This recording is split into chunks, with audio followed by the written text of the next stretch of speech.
उपस्थित प्रिंट एवं electronic media के प्रतिनिधिगण, बहनों और भाइयों,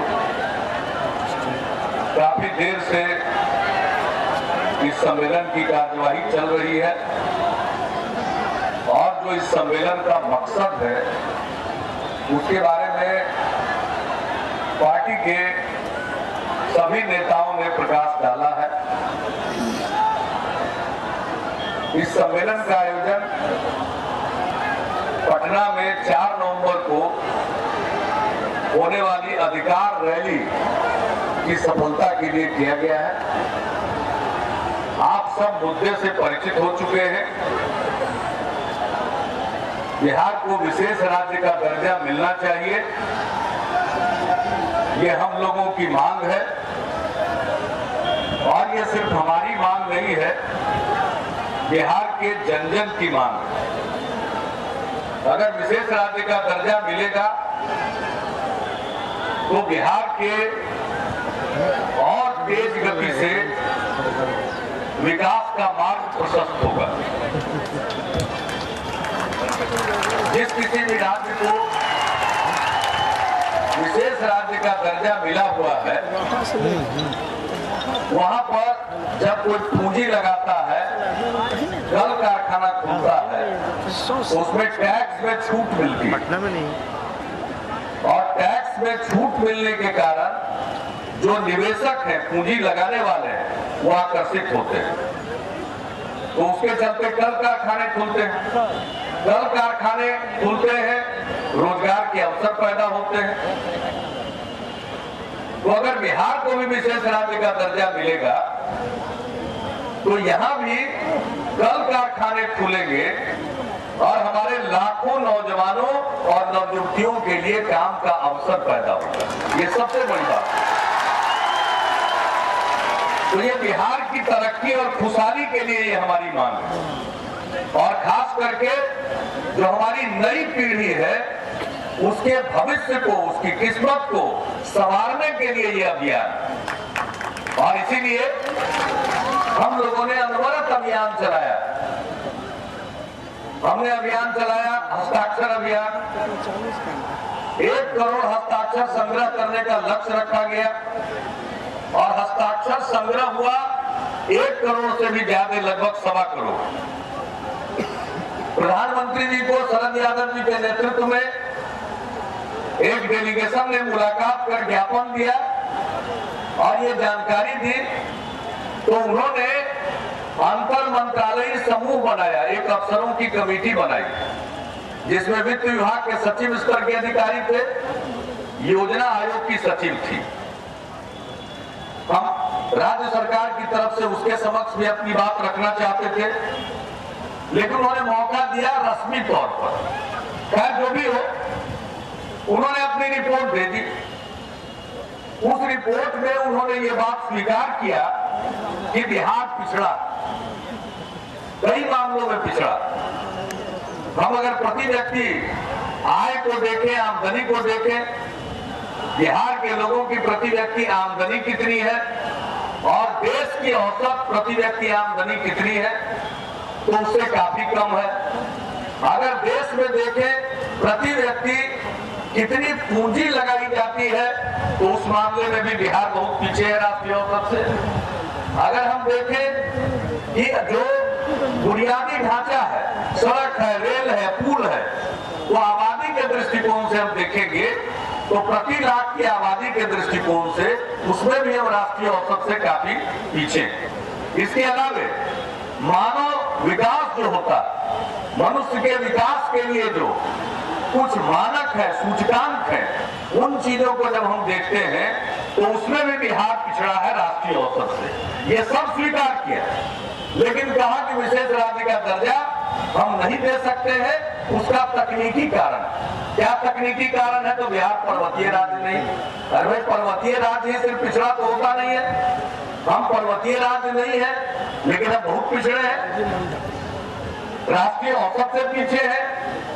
तो अगर जो पिछड़े राज्य थे, पर्वतीय राज्य थे, उनको आगे बढ़ाने के लिए अगर विशेष राज्य का दर्जा मिला तो बिहार जैसा राज्य जो राष्ट्रीय औसत से काफी पीछे है, इसको राष्ट्रीय औसत तक ले जाने के लिए क्यों नहीं विशेष राज्य का दर्जा मिलेगा?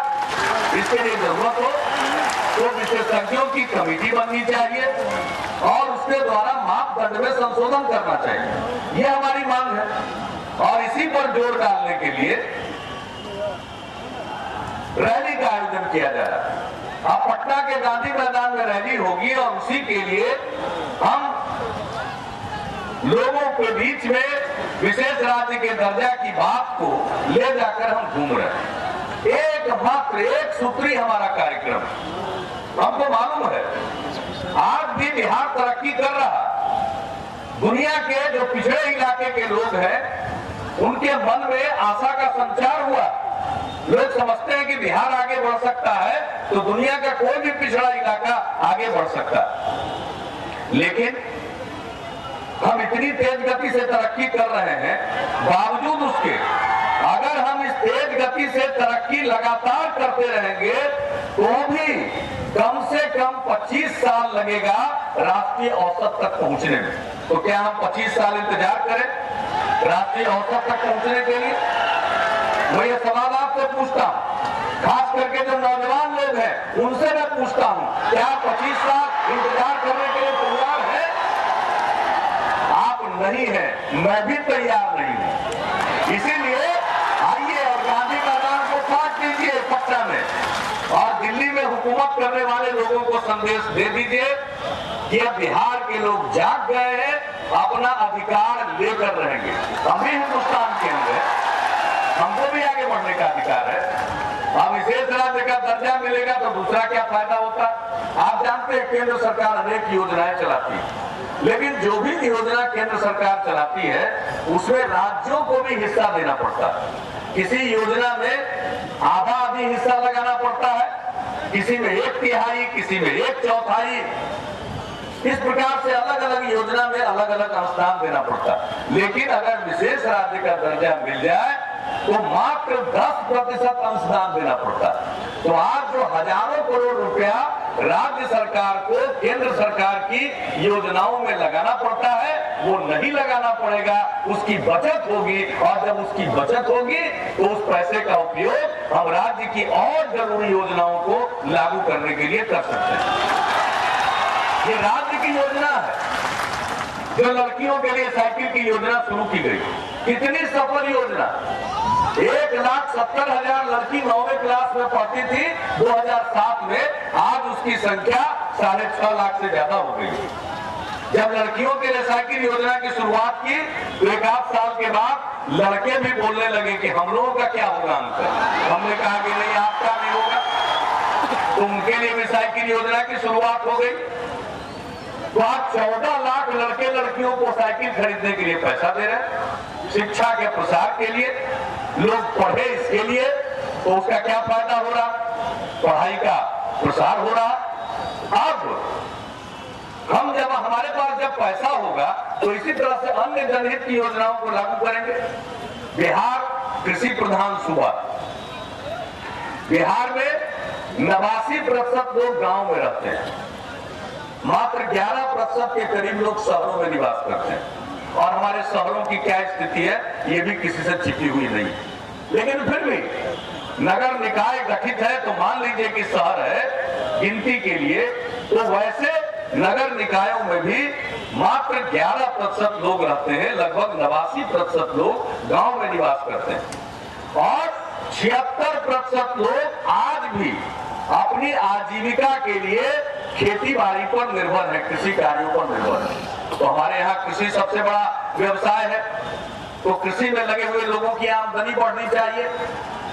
हमारे किसान मेहनती हैं, हमारी आबोहवा अच्छी है, हमारी मिट्टी उपजाऊ है, इसलिए हमने देखा कि हमारे खेती बाड़ी की अगर तरक्की हो तो लोगों की आमदनी बढ़ेगी। इसके लिए हमने एक रोड मैप बनाया। रोड मैप क्यों बनाया? हम चाहते हैं बिहार में खेती बाड़ी की इतनी तरक्की हो, इतनी तरक्की हो, इतने चीजों की पैदावार हो कि हर हिंदुस्तानी के थाल में बिहार का कोई न कोई व्यंजन जरूर पहुंच जाए। और उसी के लिए हमने कृषि रोड मैप बनाया। अभी 3 अक्टूबर को आदरणीय राष्ट्रपति जी पटना आए थे और उन्होंने कृषि रोड मैप की शुरुआत की। और जब कृषि रोड मैप की शुरुआत की तो उन्होंने कितनी सराहना की बिहार के कृषि रोड मैप की। उन्होंने सराहना ही की नहीं की, बल्कि कहा ये इतना अच्छा चीज काम है कि इसको अन्य राज्यों को भी अपनाना चाहिए। तो हम कृषि रोड मैप के लिए पैसा लगाना चाहते हैं। 250 की आबादी तक के गांव को पक्की सड़क से जोड़ना चाहिए। हम चाहते हैं कि गांव में खेती के काम के लिए बिजली का डेडिकेटेड फीडर हो, ताकि निश्चित अवधि में निर्बाध गति से बिजली मिल सके। तो ये सब काम करना चाहते हैं, उसके लिए पैसा चाहिए। अगर विशेष राज्य का दर्जा मिल जाएगा तो पैसे की बचत होगी और वो पैसा हम कृषि रोड मैप के काम में लगा सकेंगे।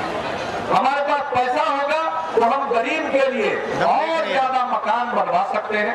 हमारे पास पैसा होगा तो आज जो मांग करते रहते हैं लोग अपनी तनख्वाह बढ़ाने की, आज तो पैसा है नहीं, मांग करते रहिए, पैसा रहेगा खजाना में तभी तो देंगे। आज तो पैसा ही नहीं है, तो सब मिलके पहले खजाने में पैसा बढ़ाने का उपाय करना चाहिए। विशेष राज्य के दर्जा के अभियान में शामिल होना चाहिए, न कि विशेष राज्य के दर्जा के पवित्र अभियान के समय उल्टी पुल्टी बातें करनी चाहिए। मैं उनकी परवाह नहीं करता हूं।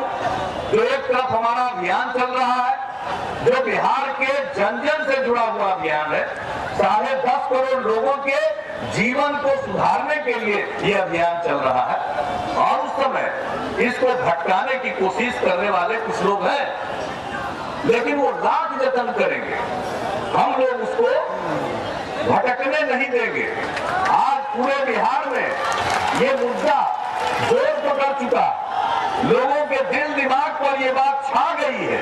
और जब ये बात छा गई है तो बिहारियों में इतना दम है कि वो अपने हक को हासिल करके ही दम लेगा।